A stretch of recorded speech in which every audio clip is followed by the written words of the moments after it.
bless it, as my grandfather would say. Maybe that might be the wrong side. Yeah, look, but it looks like it should work. It's got a simple lever. Here we go. Almost. You guys, maybe this shouldn't be my job. Well, we always kind of... You just enjoy watching me fail. I do too. Happy birthday, Julie. Yeah. Oh, Lord. This is... Oh, okay, God. So... That's pretty good. I think you might have picked up the one defective bottle opener in the... I'll remember that for next time. It's a decoy. It's a trap. And in this moment, I deserve a You sip. guys. That wasn't even the bit. The best. Hey, speaking of the bit. Yeah. Julie, what are some road trip movies where it's just some ladies hitting the road? Well, Thelma and Louise. Yeah, but they die. Yeah, but Okay. they do hit the road. So what about... And they kill a lot of dudes. They do. No, they kill a couple of dudes. So what about the classic Britney Spears film, Crossroads? That is also a female-driven road movie. Okay, what Driven. else? What else? We thought about this earlier, and I couldn't come up with anything. Well, we had Gypsy. Oh, yeah. This won't be the first time we mention Gypsy in this episode. Mm-hmm. So that makes me really sad. It makes me sad, too, because there's an entire genre of buddy comedies being out on the road. I know. Yeah. And why don't we have more? Like Road Trip. Yeah, with ladies. I think we should, in the spirit of what Hollywood does, make an arbitrary remake of something in our own minds. So Okay. what's a dude road trip movie we could remake? Any which way but loose. No, I'm sorry. That's an orangutan. That doesn't count. Tommy Boy. Okay. All right. So who would be in our Tommy Boy remake? Well, I mean, it feels a little bit too on the nose to say Melissa McCarthy. Oh, I'm down with that. I know, but boy, doesn't that just seem like too perfect? Like What about, well, if we want to throw a little wrench in there, what about Leslie Jones? Oh, yes. That's very funny. Leslie Jones and Kate McKinnon? Yeah. I'm into that. Yeah, I would really watch into that. that. What Kate about- McKinnon, you know who would actually be better at that David Spade part than Kate McKinnon, even though she would kill it? Kristen Wiig. I think she would be better at that weird, like, restrained anger that David Spade is really good at. What's the name of the one on SNL who plays all the quiet, nice ones? She's like the kindergarten mom. Bryant? No, not Adie Bryant. Oh, She's not Cecily Strong. She's the one who isn't Cecily Strong. Nassim Pedrad. She's No. not on there anymore.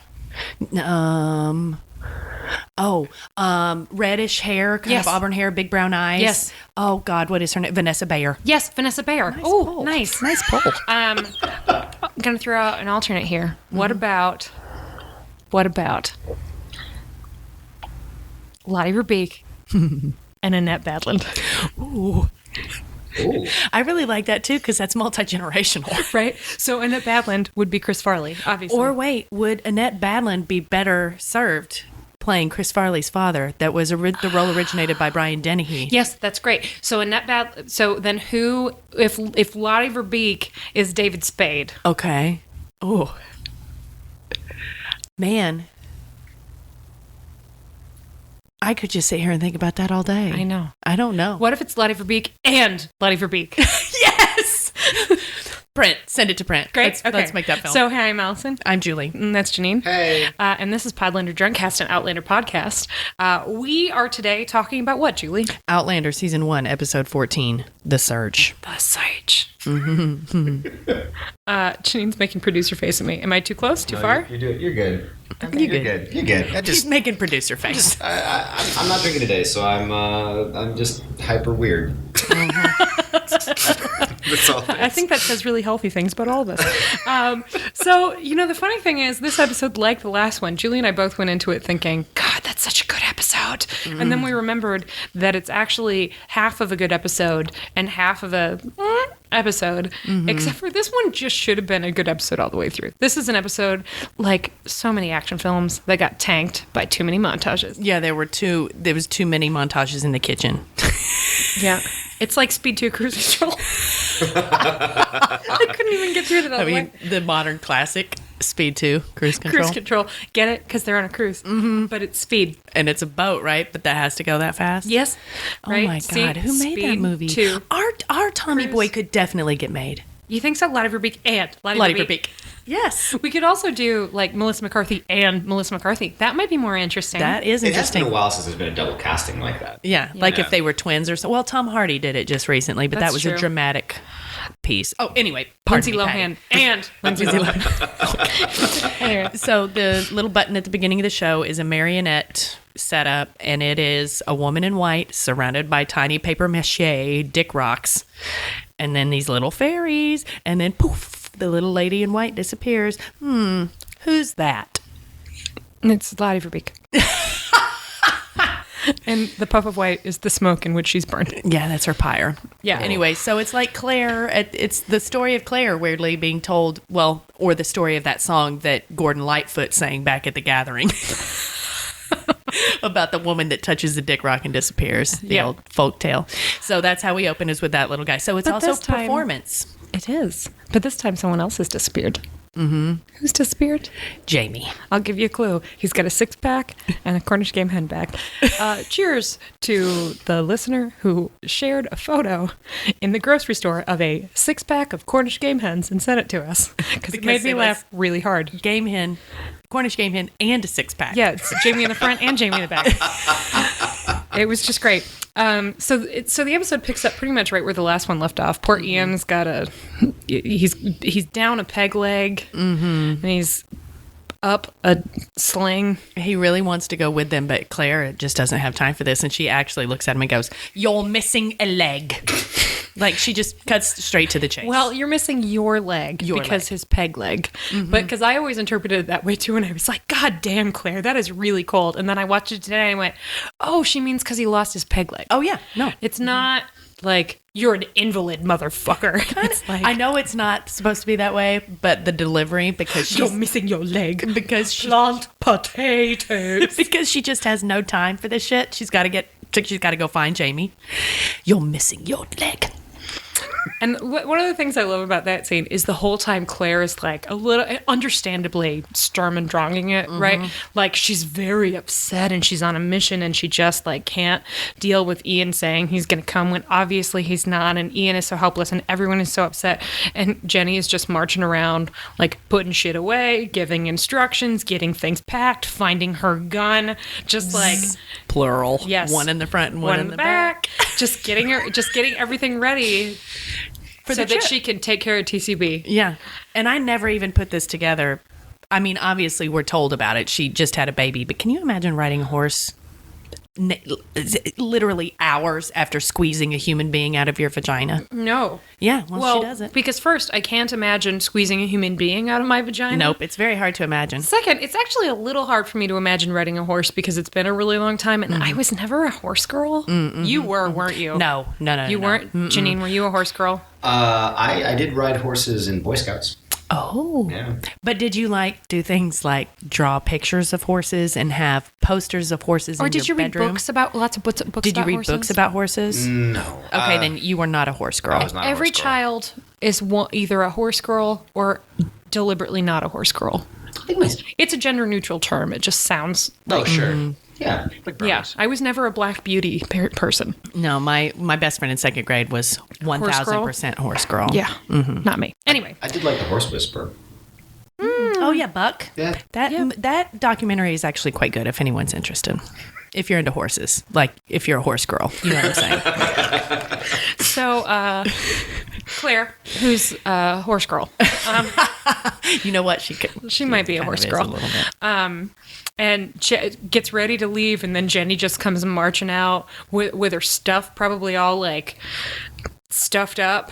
Oh yeah, she's probably just got a whole bunch of cotton linen rags and just shit like a bunch of stuff shoved up into her business. Just taking care of TCB. Gotta go. taking care of the TCB business. I don't know. I can't. I'm trying to add the appropriate number of T, C's, and B's into the T, C's, and B's, and B. So she comes out and she's like, Claire's like, what do you think you're doing? Jenny's like, well, you don't know shit about shit, so let's go. Like, maybe I should go with you. And maybe you need these you've guns. got like check them out. A map and cry face, and that's all you have going for you right now. So maybe me and my guns should come with you. And also I know how to track dudes in the woods. Like we're going to get to that because I have several comments about her tracking abilities. Oh, yeah. So they leave Lollybrock, just the two of them. Just the two of us. We can make it if they try. So they leave, just the two ladies riding off into the woods, and isn't this grand? And every time I just think, you're like, coconuts. And every time Jenny's like, There's one scene where you see her actually going down a steep hill on the horse, and you can see on her face that it's no bueno. oh, bless her boobs, they're gotta be hurting. Oh, yeah, no, that comes up. So they head out into the woods, and there's a little bit kind of mini Scottish porn, just a little bit of them riding through beautiful They cross woods a and stuff. lovely silver spring. Yeah. They go right on through. At one point, they sit down. Are we at the cook fire? Are we at the learning how she learned how to track dudes? They find the dead bodies first. Well, they're riding through the woods, and the first thing she finds is a fucking turd. She picks it up, and she's like, someone's close. Someone was here. It's still warm. Someone was here. No, it's still warm as later. Oh, that's different another turds. turd. She gets her hand up in some turds in this episode. Jenny don't give a fuck. Jenny's pretty much turds. everything have to do with Bairns is annoying. Yeah, exactly. I mean, well, she's had her hands fucking elbow deep in shit for forever. She's had kids. Yeah. So she's and like, brothers and horses. She's a horse girl. She looked up and she saw the birds, dead bodies, and she's like, we're getting close to the ambush site if the bodies are still there. Oh, there they are. Bodies are still there, being eaten by birds. Yeah. You guys, birds are scary.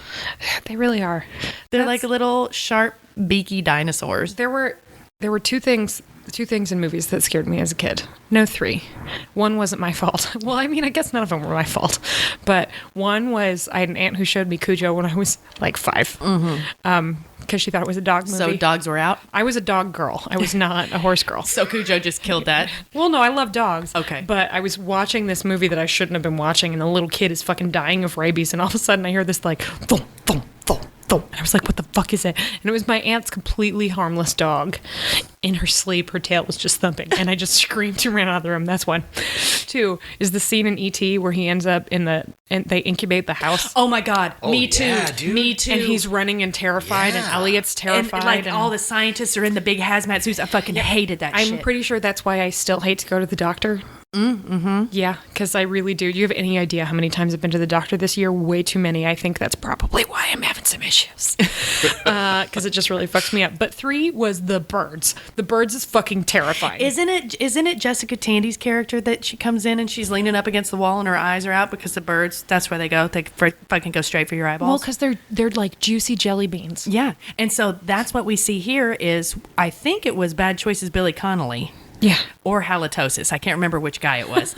Jenny turns him over or like goes up to him because he's laying on his back, and there is a bird, a crow. Just oh God, this is delicious. Eating those eyeballs right out of his skull. And he's all bloody and gross. I think that he might have had an astigmatism. Yeah. These are good. Yum, yum. So she shoos the crow away and she's like, well, here they all are. They're all dead. And we're like, you know what? I'm not sad. I'm not going to pour one out for the watch. I might pour one out slightly for towel, but it turns out we'll get to towel.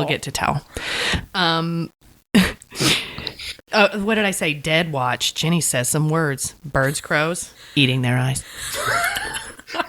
Well, you know what, Julie? Where they're going, they don't need us. Oh my God. How dare you bring up Event Horizon? Jenny finds the tracks from the scene of the crime. She finds the tracks that lead out with the wagon. And then I'm like, what can't this bitch do? Well, I mean, because yes, she's amazing. But on the other hand, probably easy to find a track for a big heavy wagon carrying a big heavy dude with a 6-pack in the front and a Cornish game hen in the back.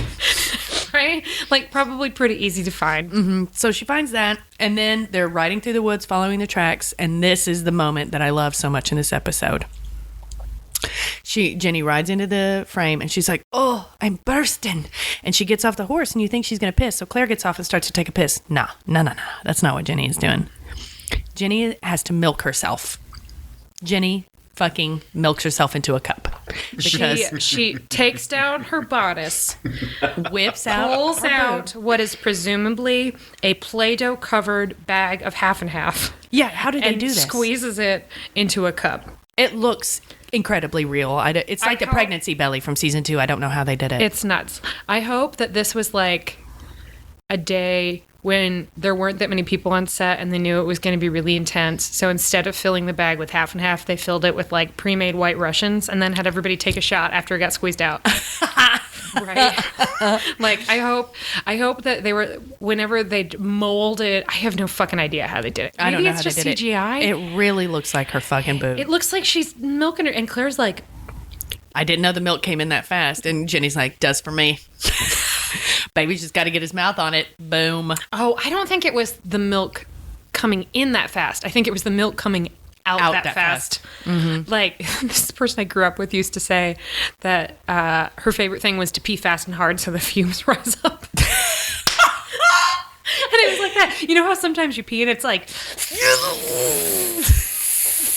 Right? It was like that. It was like, it was the boob milking version of that. Hashtag woman's secret. That's the best way to pee after sex. Because you got to get out all those yeah. germs that might give you the old dreaded UTI. Piss so fast and hard. The fumes rise up. Crazy Ex-Girlfriend got renewed for season 3 today. The reason I bring this up is there was a song in first. How many times do I have to tell you people to fucking watch Crazy Ex-Girlfriend? It got renewed today, despite being the lowest rated show on network television, Which because is it's that really good. sad. It is sad. And there's a song in season 1 where a character gets a UTI, and as a result of too much fucking and not enough peeing, and the male character who's the cause of said UTI sings a whole song about how proud he is That was of giving his. her a UTI. I made that. Yeah, it's really funny. Anyway, I am not going to forget pee so fast and hard the fumes. I really love to pee so fast and hard that the fumes rise up. Yeah. I can't even remember which of my child. It might have been me. It might have been my imaginary friend Towel. You know, I feel like this is Just kidding. this is ripe for a hashtag rise up. rise up. That'll get us all mixed up with Hamilton tweets. Oh, yeah. Don't want to Oh, do but that's that. kind of fun. They'll be all those Hamill fans will be very confused. They'll be like, what? what? Are you talking about? Why is this a urine joke? When you're peeing on your knees, it rises up. Tell your brother that it's gotta rise up. Tell your sister to pee so it rises up. When are these copies gonna rise up? Oh, man. I had too many beers and it rises up. I could keep going. Anyway, So, an incredible feat of makeup, or however they did it. yeah, it's great. Jenny Murray straight up milks herself and then into a tankard and then just boop, throws the milk away because nobody needs that right now. Puts her boobs away and they're talking a little bit. And this is where she had the line with everything that has to do with Barons is a nuisance. Da, da, da, da. Almost. And the way that Laura Donnelly did it was so perfect, under-delivered, tiny little smile, because this is a woman who loves children. Did we do a Laura Donnelly tweet thing last We week? tried, but it didn't really get off the ground. It's okay. She's wonderful, though. At Laura Donnelly 1, didn't we talk about making it Jenny, hashtag Jenny? From the Lallybrock? That was Kevin's nickname for her. It was, I can't remember what it is. Oh, no. Wasn't it Along Comes Jenny? And then along comes Jenny. Wasn't Yeah. it hashtag Along Comes Jenny? I It can't is remember. now. Whether we did it or not, this week, your assignment, boys and girls, who am I kidding? Girls. Is to tweet at Laura Donnelly how great she is with the hashtag Along Comes Jenny. Anyway, so then it's the campfire, because I love that campfire scene. I think they're still, yes. Where but did you learn to track a bed? First is this still warm. So they finish talking, and then this is where Claire says that she hopes to talk to Lord Fopass, whatever his name was, General Thomas, Brigadier. That sounds Badoon. more like a prayer than a plan. Yeah. And you're like, sweet. Bet that's not going to happen. And then we see a fresh one out on the trail. Jenny gets down, puts her hand in it, mushes it around, smells it, and then licks it a little doesn't. bit. And she says, it's still warm. Oh my god. Oh, somebody pooped so fast and hard that the fumes rise up. Yeah. A horse, specifically. Yeah. They do pee hard and fast enough for the fumes to rise up. It's true. See, I knew you were a horse girl. No. I mean, have you ever seen a horse pee? It's impressive. No, because I'm not a fucking horse girl. Like on a documentary about horses? Wait a minute. I think maybe I'm digging my own grave. Ken Burns horses. All right. So, oh God. So she's like, still warm. And then she takes her guns out and hands one to Claire. Because that means that somebody is actually really close. Like a horse just turned in right there. And then they come up over a little crest and they come upon a tiny little camp of redcoats and they see a wagon. Who's inside the wagon? Towel. Towel is still alive. A little damp. Yeah. He looks a little used. Maybe moldy. Probably smells a little funny. He could probably use a good laundering. Oh, he always could. Yes. So he's alive, But still kind of bristly, like a nice mix between soft and abrasive. and is he plush or is he more like a thin towel that really? I prefer a thin towel. Me too. Yeah, I think he is a little bit more like a thin towel. He's not a thin towel, but he has the essence of a thin towel. The essence of thin towel. All right, Kind of scratchy. a little. Yes, I like a scratchy. I like it. It's a little, it like she said, abrasive, but it's also exfoliating. You know? Yeah, but also still soft. Yeah, it's still a towel. It's towel. Yeah. So we see towel, and we look to the right, we look to the left, but we don't see Jamie. Nope. So they're like, where the fuck is Jamie? And they're looking at all these redcoats, and then one of them gets handed a dispatch to ride and take a message to someone. No, we skip that campfire because that happens, doesn't it? Don't they have a campfire before the dude shows? Yes, the campfire the night before. I'm sorry, you're right. Yes. So they have this lovely conversation where Claire's like, where did you learn to truck, man? I gotta say, Katrina, who is probably right now losing a Golden Globe that she should tie for. It's Carrie Russell's nominated this year, man. It's tough. That's tough. Yeah. Anyway, she should tie for. Let's say tie for. But she is, wonderful in this episode as in all episodes. But just in this episode, her accent's a little. Does it go out? Is it because she's around a real Do strong something Scot? for me. Plant potatoes. Is it because she's Look at there. Irish and she said potatoes? No, she got triggered. She couldn't even help it. Yep. Where did you learn to track him in? And Jenny has this whole conversation about how, like, when she was young, before they went to France. So, like, say, like the Oh, no. It is after with it's- Murtaugh. Okay, we'll get it's there. after then. Murtaugh shows up. Anyway, so They follow the they guy. follow the dude, dispatch dude. And then Jenny has this excellent plan. # woman secret. All you got to do is throw yourself in front of a horse and faint. And that guy And he is going goes, to get down off the "Ooh, horse. God, fuck that. And he's going to be like, are you okay? And then you look him right in the face and you pull a gun at his face. And then you have your side bitch over to the side, come out and have another gun. Side bitch first. Gun. Gun. And then Oh, he's that's like, right. oh, man, not again. Did he use the Jurassic Park line, clever girl? No, he's too scared. Oh, okay. No. Also, women can't be clever. Yeah. Oh. It's horse. It's dumb horse is what he thinks. So they tie him to a log and they're asking him questions about where Jamie is, and he's refusing to answer or doesn't know or whatever. And Claire has pointed a gun at his face and she's playing the good cop. She's trying to really get the answers this is out of it. like, you know how most of the time you watch a good cop, bad cop, and it's obvious that they've sort of planned, like one is going to be the one who's on your side, and the other one is going to be the crazy one. No, they didn't plan this. No, they didn't plan this at all. It's a little bit like that scene in The Heat where Sandra Bullock thinks she's just going to interview the dude, and then Melissa McCarthy comes up and sticks a gun in his nut and says, I'm going to shoot your dick off.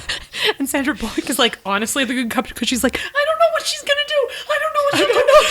Just tell her. Please just tell her. It's like that. Because Claire's like, whoa. We say what now? Say you're putting that burning rod on his feet now? I'm sorry, you're going to smoke his balls now? Come on, please just tell her. I don't want to smell that. Who wants to smell that? And he doesn't do himself any fucking favors because he doesn't. says shit like, I'll not let harlots talk to me this way. And it's like, dude, you are fucking tied up.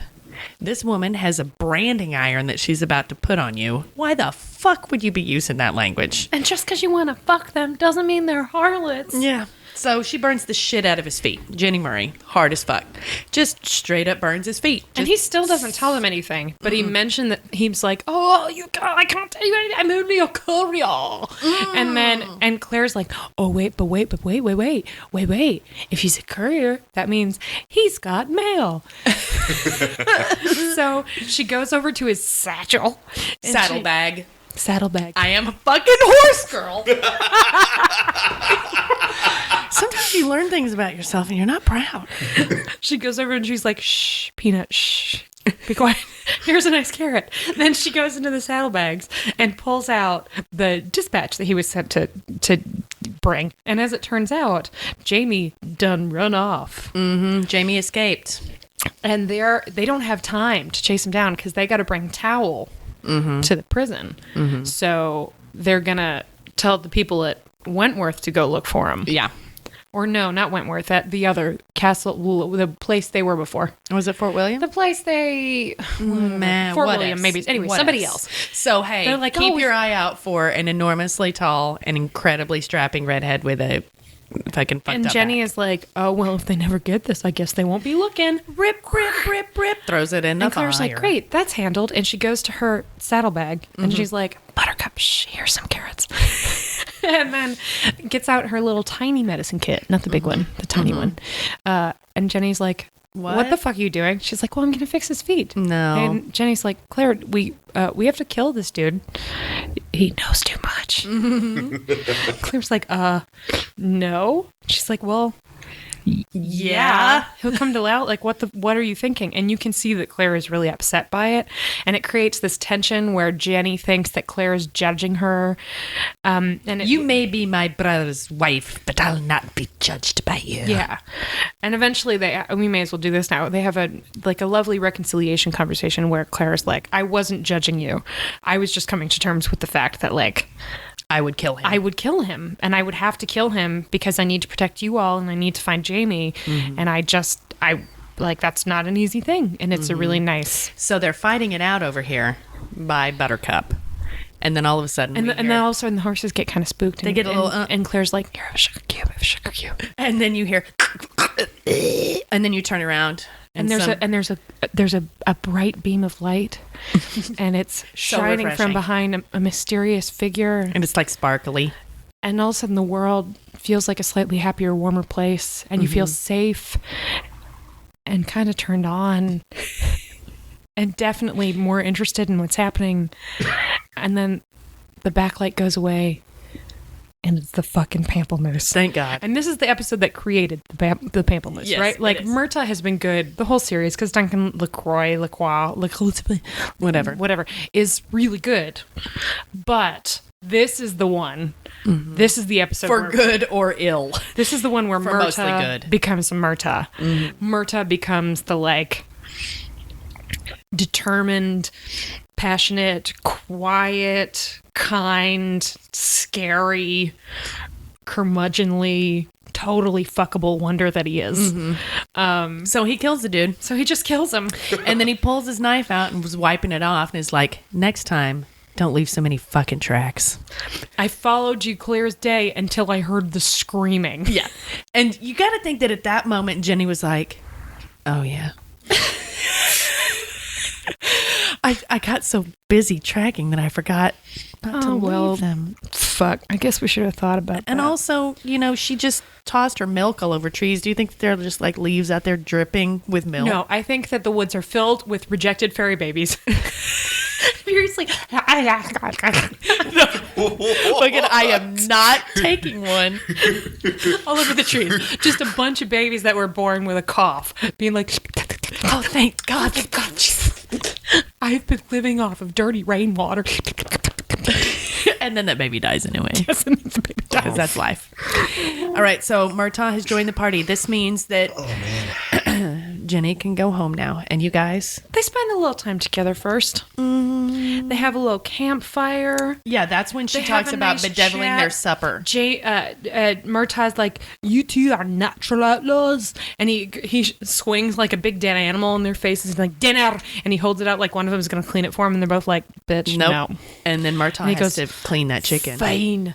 Someone is going to love me someday. And it just, it's great. This is also the campfire that you were talking about where she talks about how she used to fuck with their food. Jenny's talking about how the reason she learned is because when Jamie and Ian came back from France or something, some part in their lives, when they were at like the edge of 17, they all learned how to track because Jenny said that she would either keep talking something or bedevil their dinners, and then she just picks up a little bug and she's like I'd put this in there. Claire goes, bedevil their dinners. I'm like, Claire, you know exactly what fucking you meant. You know that she meant she was going to spit in it or put something in it. Huck a loogie in it. Right. Like, take a little pee in it fast and hard so the fumes rise up.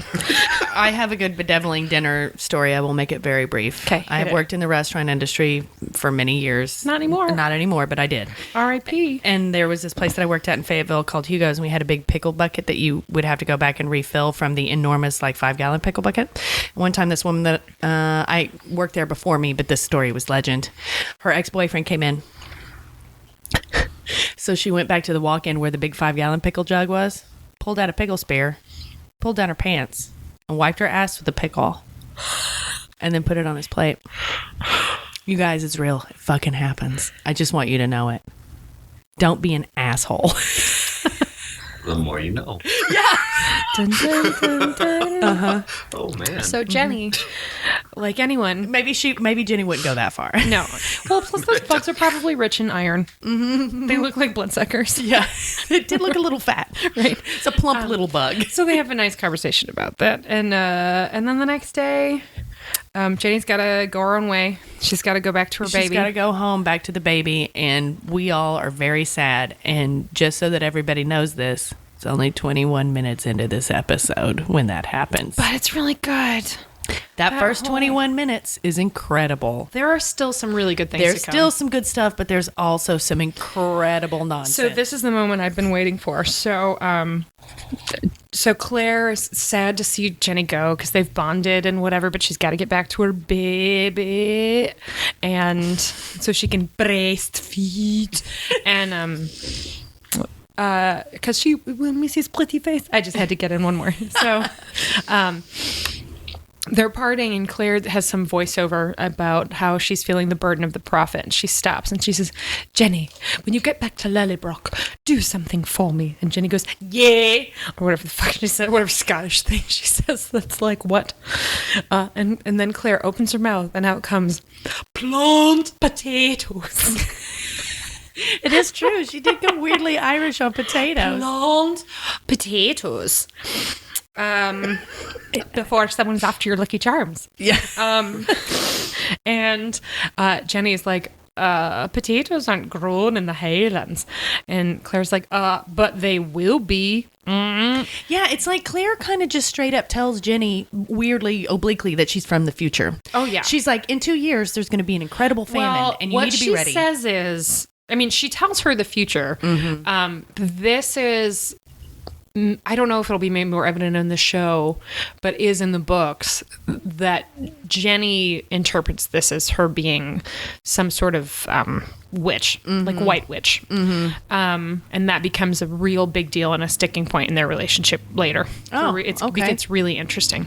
Wow. Anyway, but Jenny is like, Jamie told me you might tell me things, so yes, I will. And Claire also tells her if they have any land that isn't profitable, to sell it now so that they can have the money. She's like, a war is coming. And a there will be famine. slaughter and famine. Men will be hunted. You Yeah. have to be ready. And Jenny is like, okay. And they have a great like sister hug. It's a really good hug. And Jenny has this line that's I actually like, wrote good hug. yes, it's a really good hug. It's a good hug. And think about, and you know it meant a Boobs. lot because her boobs, it must have really hurt her boobs. So she really wanted to hug her.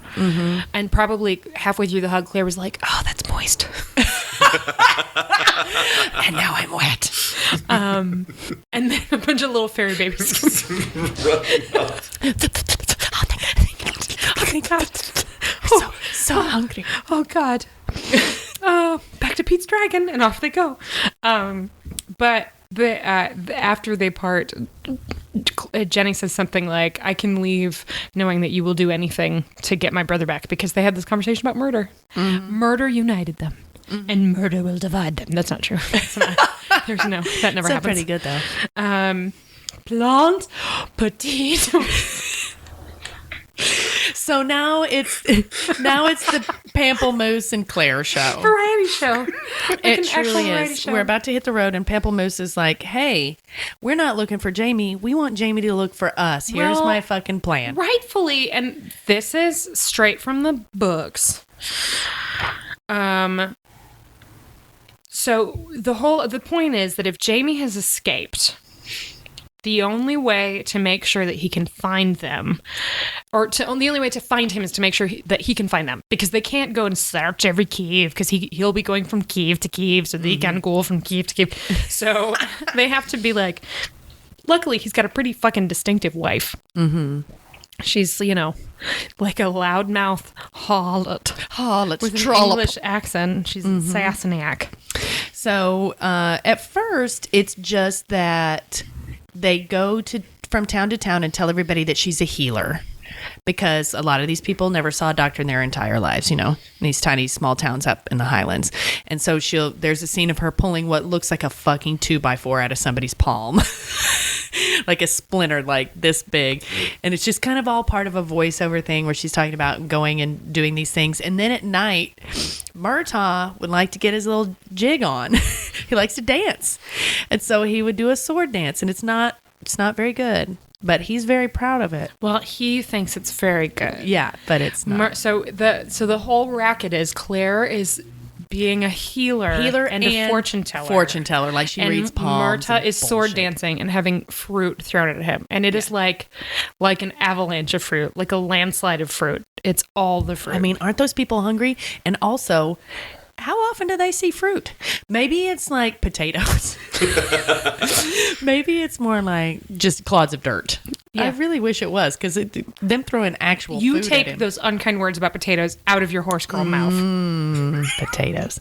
So this works. They keep doing this for a while, but it's not so great.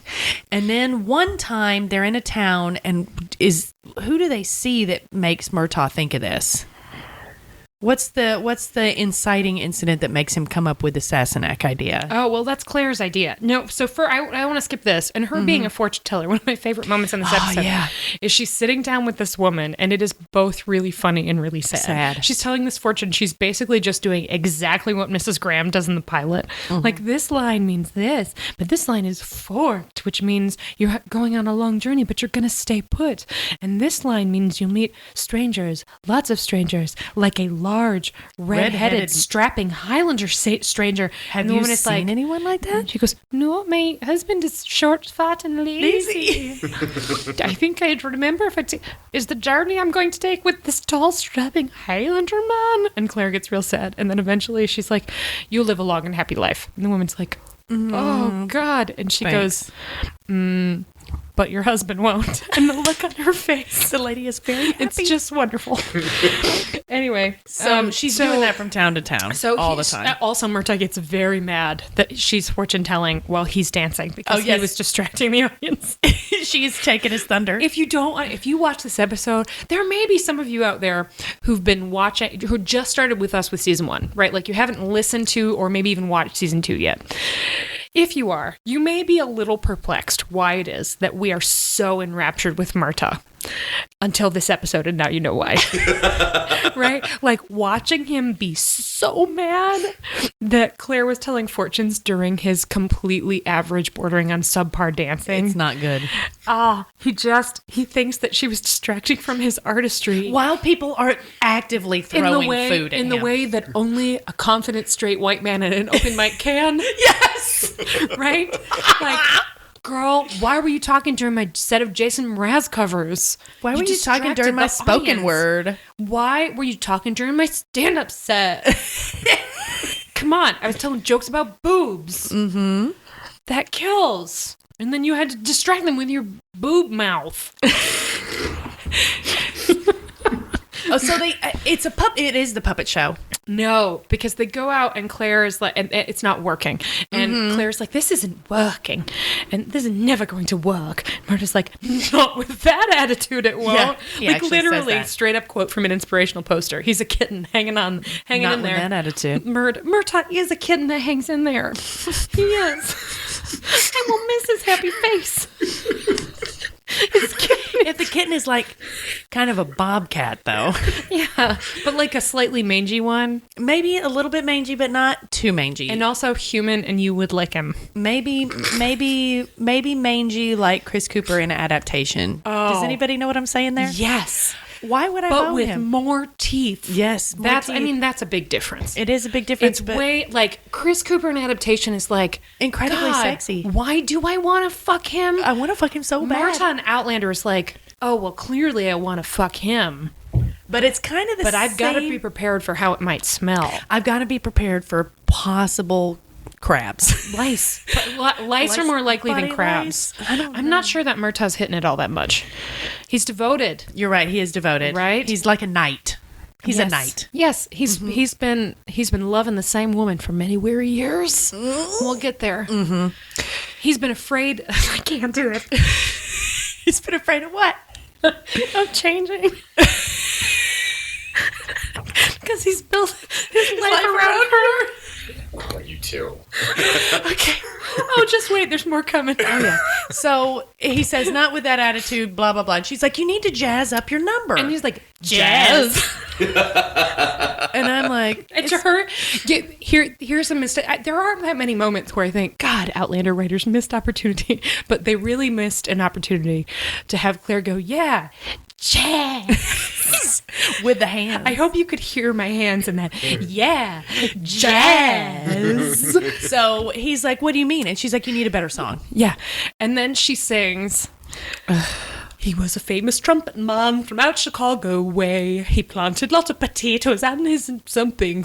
It's another. He was a top man at his craft, but then his number came up and he was gone with the draft. He's in the army now, he blowing reveille. He's the boogie woogie bugle boy from Company B. When she says boogie woogie, I want to shoot myself in the face. Everybody kinda knows love it's it. boogie woogie. Well, Come she's on. boogie woogie. I mean, she's from Britain, by way of Boogie Ireland. takes everything out of And boogie currently woogie. in Scotland. Boogie woogie. So then the writers did something interesting, and they found. So this is where we get to the shit. None of this is in the book. There is no Claire and Murtaugh traveling variety show, and I kind of love it. I don't love this episode because I don't love the montages. There's but too I many love- montages, and it feels like they missed an opportunity, really. Well, they missed an opportunity for jazz. And also, I don't know. I just there wasn't it goes enough. on so long. I would have watched Claire and Murtaugh for so long. I just wish that it was more Claire and Murtaugh. And less montage. And less like montage and less unnecessary voiceover for something we're watching. Like I would watch a whole hour of Claire and Murtaugh going from city to city and getting more and more hopeless as this thing doesn't work. as right? opposed to watching the performances in montages. Yes. Like I would watch because that's what the whole point That is would that be they get scenes. more and more Yes. they get better and better at what they're doing, but more and more frustrated because it's not working.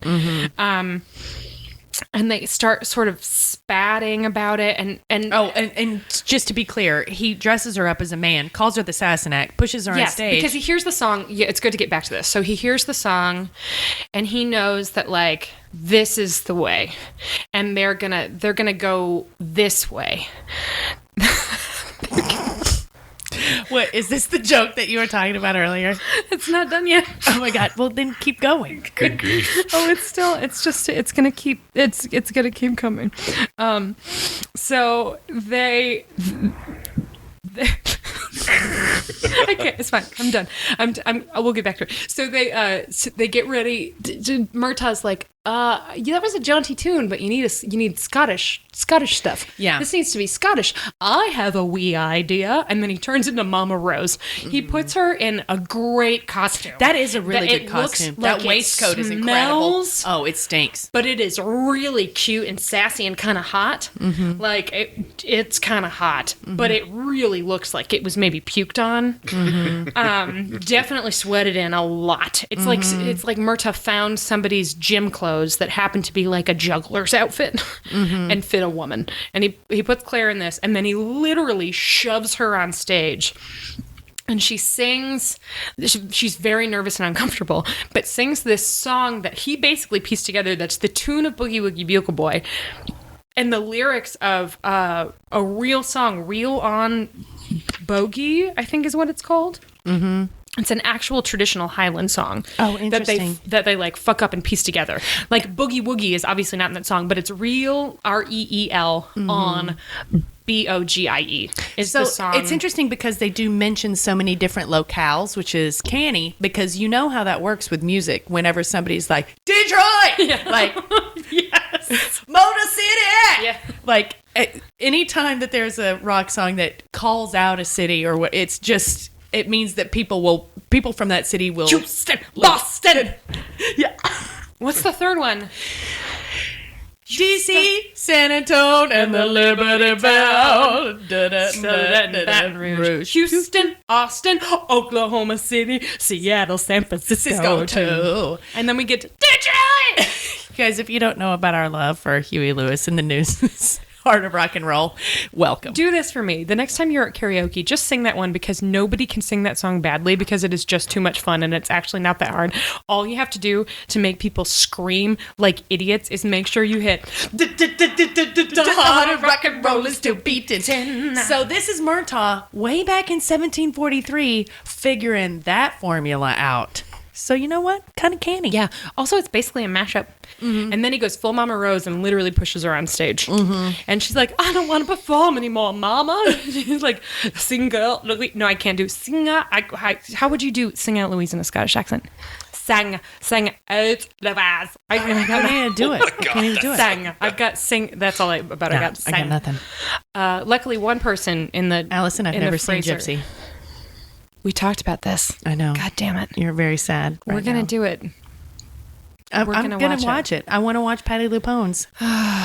We might have to watch like 4 of them, Julie. Oh my God. Well, It's I would like to classic. see Ethel Merman's It's too. maybe the best showcase for an American music theater, any music theater actress in the history of music theater. Mama, you mean? Yes. The belting role? Well, and it's not just a belting role. No. It's the fucking Lady Macbeth of musical theater. Oh yeah. It's I'll watch it. it's real good. Anyway, So montages of this happening over and lots over and again lots. while she gets better and better at it. also I want to do this one quote right before he pushes her out on stage for the first time. He starts to say something to her in a Scottish accent that I can't understand. It's like when people with Scottish accents come into the store I work in. I'm always like, huh? And it's not just because I'm distracted by their Scottishness. Because it's hard. But Claire obviously understands him and says, stop quoting the Bible. It doesn't suit you. And he's like, you're right. And then she gets out on stage and the gas lights hit her. Hilarious. And she has this moment where she just looks out and there's all these drunk dudes, whatever. And she just goes, oh, fuck. It's wonderful. And then commence montage. Which this is the stuff I could watch her singing and being uncomfortable forever. When they cut to like her singing over and over and over again in all the towns and Murtaugh getting collecting all the comfortable money. and all the money. And Even one I could take, but we get like 3 of those. It's too much. It's a too much. lot. And what you said earlier about them maybe making it more about the trip between the towns, that would have been so much more just interesting. like talking. I just want them to talk. Right. So instead we get this montage of montages. What do you call a montage of montages? A montage. Metage. A metatage? That sounds like frottage though, and I am not into that. A montage. A montagerie. Anyway, there's Montage Square? Montagerie is Ooh, a montages. Montague. no. Montagerie is better. Montagerie. I'm going with that. Okay. So we just get montages upon montages. Ugh. And we find out through these montages that Claire is getting way more comfortable in her role, but they're not getting any closer to finding Jamie. But now they have money. And then also we see that another troupe of performers has started following them. There's like a real Lindsey Buckingham looking motherfucker. He's got like pirate pants and a vest. He is. And they're a band of gypsies.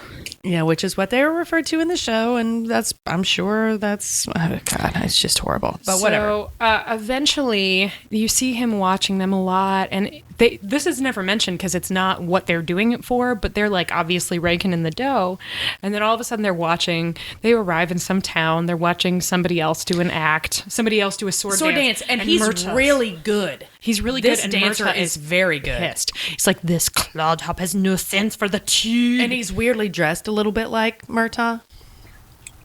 See what's coming? And then Gypsy comes up and says, and now the Sassenhack. And you can see Claire and Murtaugh both go, blah, blah, blah, blah, blah.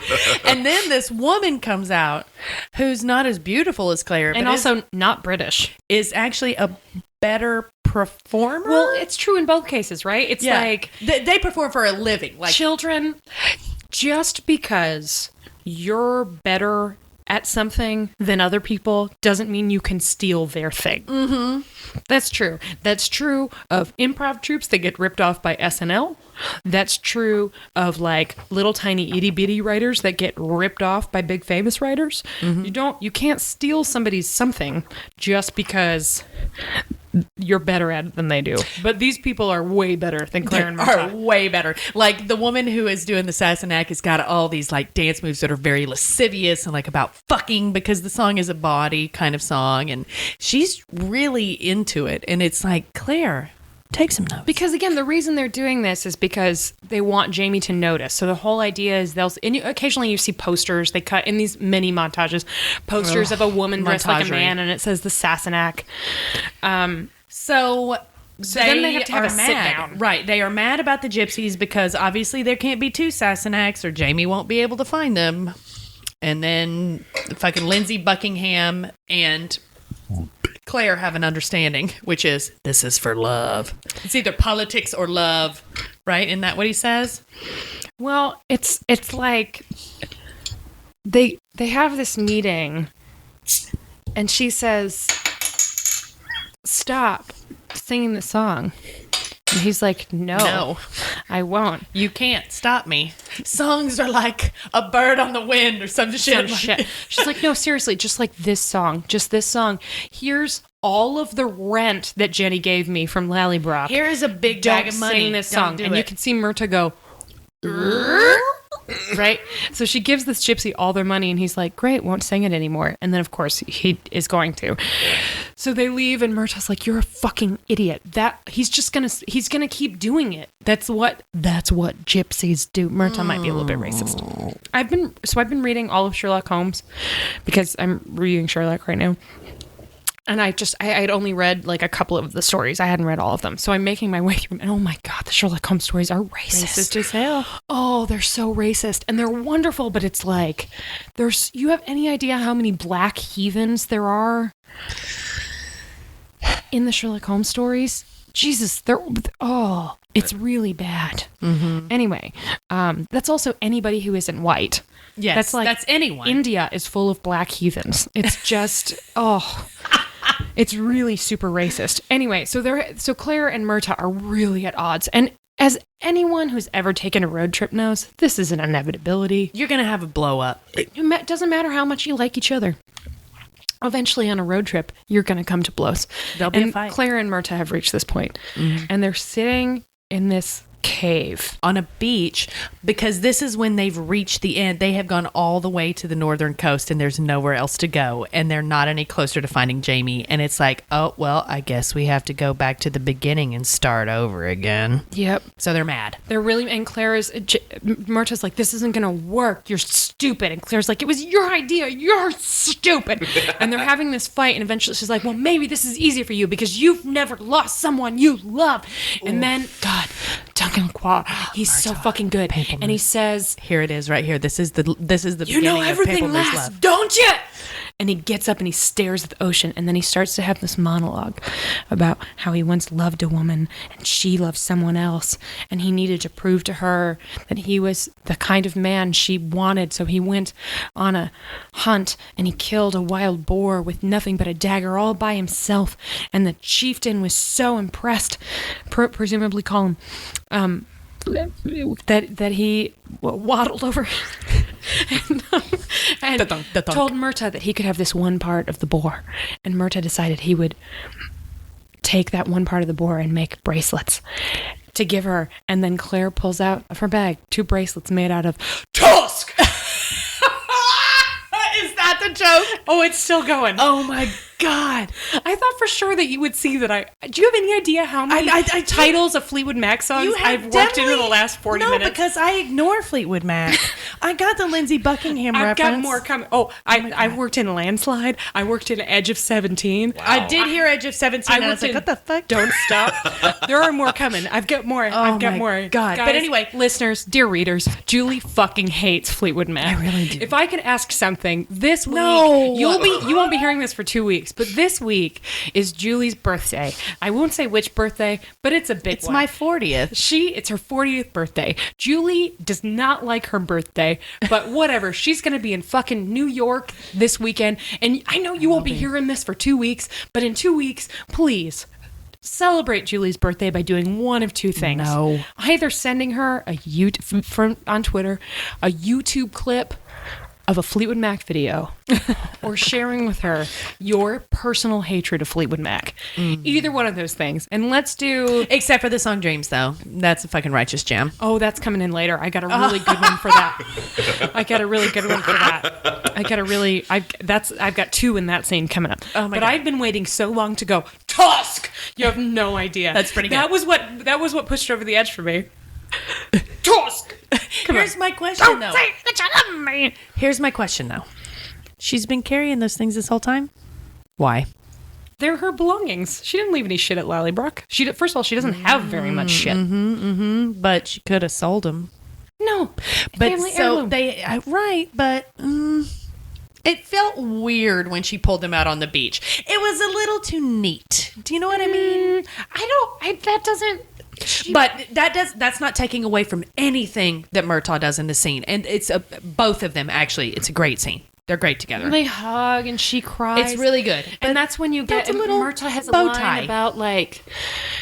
I think of Jamie like a son, and then they both realize that, like, they're the 2 people in the That world love him other most. than Jenny that love him most. So it's like those 3 love him more than anyone else on the planet. And then they go back and they drop the Sassenach Act, and she's just fortune telling. And he's still doing that shitty sword dance because he can't stop himself. He just really can't. He can't stop the feeling. I'm trying to remember. I had one for this. Shit. I had a really good one for this. What was it? God damn it. Anyway, Janine's given us that thing. Anyway, then they cross another Silver Spring. I got that one in earlier, too. They cross another Silver Spring, and they're in this other town, and Claire's doing her fortune telling, and all of a sudden the person who sits down is a Lindsey Buckingham-looking motherfucker. There he is again. He's there, and he says, loving you isn't the right thing to do. No, actually, it's somebody else who says that later. There you go again, wanting your freedom. That is not even kind of what Whatever. that lyric is. So That's how much I hate them. So he's like, oh, well, I'm here in the name of love. We were doing our song, and somebody sent a message for this girl, and it is obviously for you, because she didn't know what the fuck it meant. So here, you're supposed to go to this place. And Claire's like, thank you, from one gypsy to another. And she kisses him on his cheek, and then some thunder happens while it's raining. Not really, that doesn't happen. Anyway, and Murtaugh says, oh, I kid in the place well, and so does Jamie. And they head off, and Claire runs in and goes, Jamie, because he makes love and fun. She wants him to lay her down in the green grass and let him do his stuff. So then they run in. Although the last time he did that, she killed a man. I know. That's what made me think of it. I was like, yeah. Lay me down in the green grass and let me do my stuff, which is stab a guy in the kidneys. Right? So they run in, and it's Dougal. in this cave weird thing, whatever, the cross place where they were supposed to meet. It was cross something. And there he is. Dougal Gilf, he has news. Jamie's alive. He's in Wentworth prison. He's going to hang by his neck. And Claire immediately is like, well, what can we do? What can we do? And Dougal says, I need to speak to you in private. And then he tells her that she can't stop thinking about tomorrow. That's really what he tells her. It is, though. Right? He says, I'm going to... Oh, man, this is a deep cut. This is real good. Like, you really beaded these together nicely. Just like a scarf that Stevie Nicks would wear. Yep. Well, you know, Stevie Nicks has been afraid of changing, but she built her life around those scarves.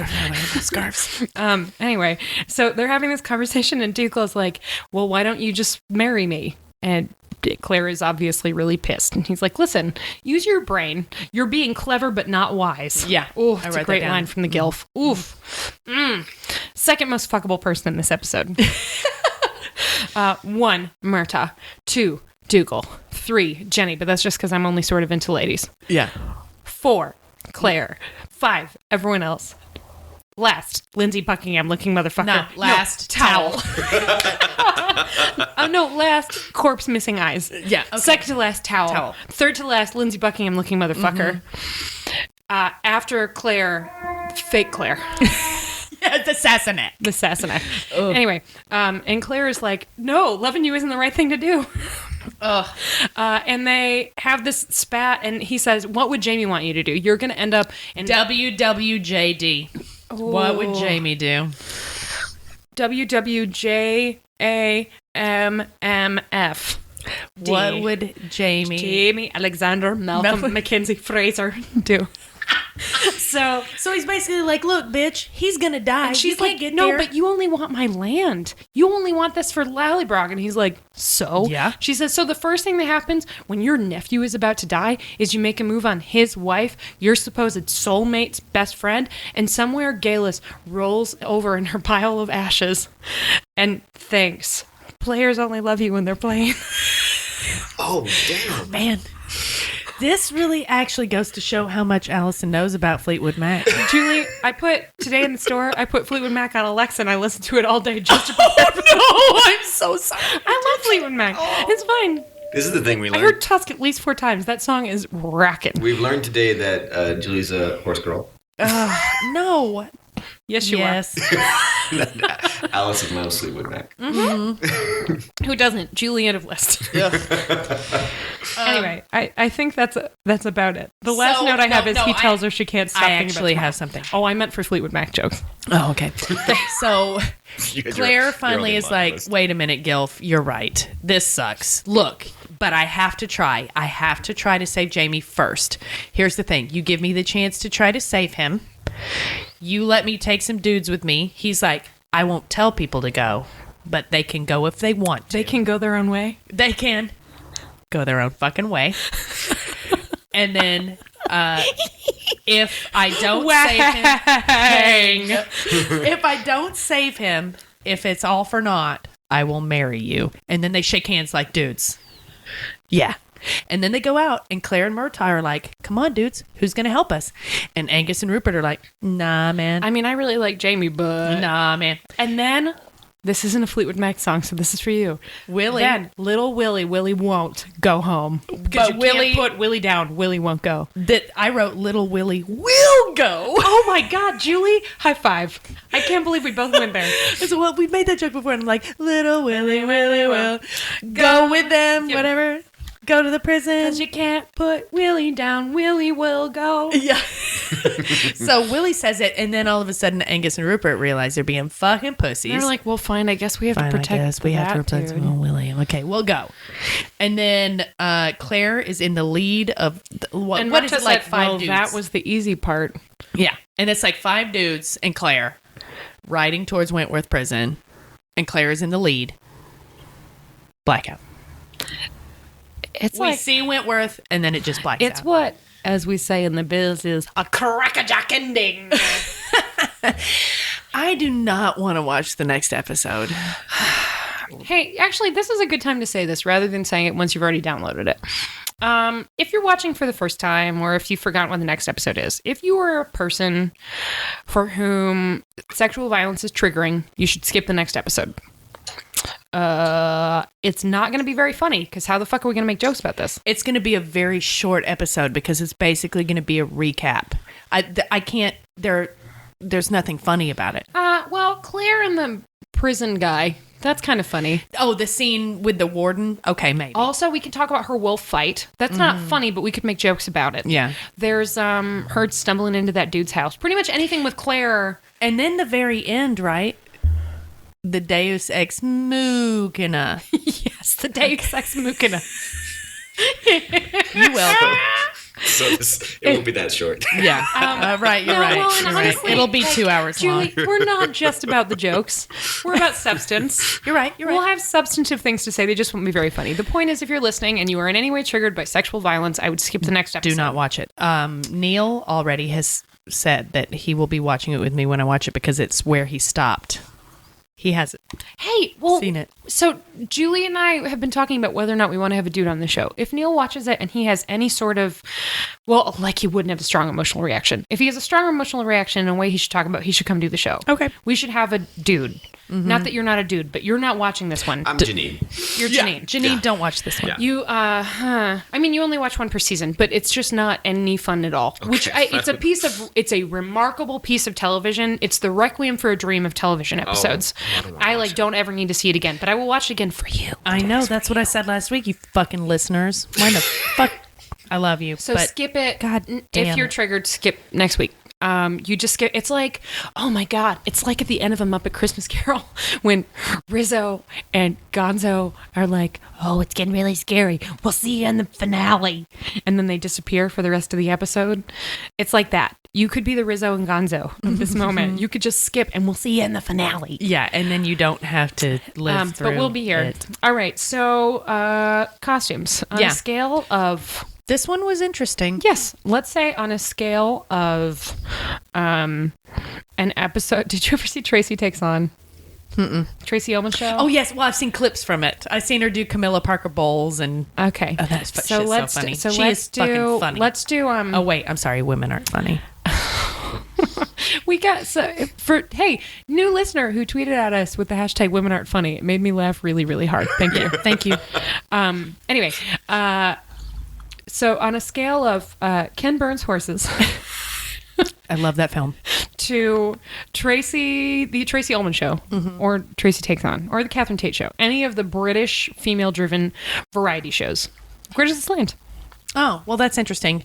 I actually was going to go with Stage Beauty. It's not a good movie. The second half of it is complete and total shit. But the costumes are incredible, and it is about the actors during Shakespeare's era where the men played women, and then it's the rise of the first actress that starts playing the breeches roles. There you go. It's the movie that made Billy Crudup leave pregnant Mary Louise Parker for Claire Danes. Boo. Whatever. He's incredible in that movie. And yes, He's great. They're all righteous good. asshole, whatever. I shouldn't... Claire Danes isn't very good. No, he is really good. And Claire Danes is very good. I haven't seen that movie. not in that movie. Okay. He is really She's good very in that good movie. in general. But, okay. Yeah, that's a good one. I'm gonna go with hey, fuck it. I'll go with Shakespeare in Love. Oh, there you go. Breeches. Because there's still some finery. Mm-hmm. You know, Claire and Jenny have their pretty dresses. Does also fucking Ben bonus points Affleck- for... Does Ben Affleck play Burbage? I thought yes, because God. it's what's his face? Hot, gay, gut tanks because he's gay. Because we weren't ready to be sexually attracted to gay men when we're straight women yet. What the fuck is his name? Rupert Everett. Yes. Was Charles. Was The king. No, Rupert Everett was Marlowe. Wasn't he? I thought he was the king. I thought he was Marlowe. Me, no. Look it up. Marlowe. Janine, IMDb Shakespeare in Love for us. Doing it. I like that movie more than most people. Meh. I saw it in the theater. I don't did really too. have any great memories about it. I thought Joseph Fiennes did a good job. Who am I looking for again? Shakespeare in Love. Who? Just like Rupert Everett. Also Ben Affleck. All right, what about Marlowe. Yeah, Ben there you Affleck go. was Marlowe. There you go. Was Ben Affleck in this movie? Are we misremembering Yes. this? No, he What the was. fuck's going on here? Simon Cowell was in this. Ooh. Who did he play? Tinley, Master of the Rebels. Oh, All right. I'd hit it. No, I would. You know what? I would. Well, in his youth, Rupert who? he's too old. for me. Everett? No, Ben Affleck. We're looking for Ben Affleck. Ben We found Affleck or Everett. Rupert Everett? We did. Rupert Everett. Rupert Everett was Marlowe. Oh. Yeah. Ben Affleck, Ned Allen. I really thought he was. Whatever. Anyway, Whatever. okay, It's been a long time. The boning scale is a 0. Yeah. Well, I mean, we got the boob squirt. But that's not. I got them heavy boobs, dense like dying stars. I got them heavy boobs, heavy boobs. No, Watch it's Crazy not Ex-Girlfriend. sexy. It's That was a good reference. I like it's that one. really- That was a good song. it's really cool to see it and like think about the effect, and also you never see that, but it's not sexual in any way. It's functional. No, I know, but still, I mean, it's a boob. All For right. some so people, a boob what's is a what's boob is a something boob. what's something that's just like body functional?